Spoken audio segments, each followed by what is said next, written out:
Well, let me read back to you then some of your own quotes here, and this will be our last question in this section here, because I want you to address a certain type of person who's going to read these quotes, and they're going to be undone by them. For example, you have some powerful, what I would say are some statements that indict us all, and our lack of heart to the poor.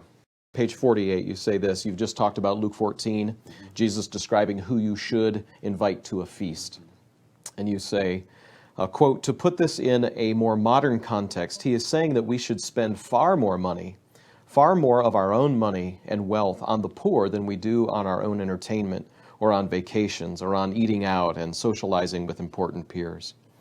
And later you note that Jesus is at least calling us to this, to not view our money as our own, and that we should be profoundly involved with and generous to the poor.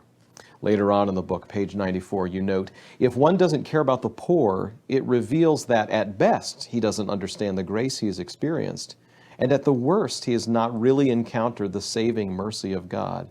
And again, quote, if you look down at the poor and stay aloof from their suffering, you have not really understood or experienced God's grace. And of course, in excerpting quotes from the book like that, I don't mean for it to sound more heavy-handed. This was very pastoral and remarkably helpful.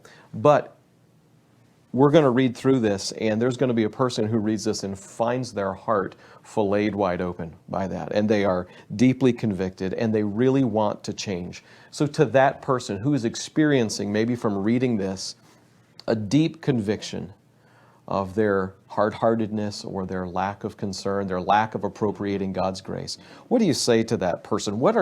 So they're at that point, what are some next steps for them? Where do they go with that next? Well, they're forgiven. It's the first thing. You probably will only be convicted if you really say, oh, I do know that I'm a sinner saved by grace, and I'm being hard-hearted.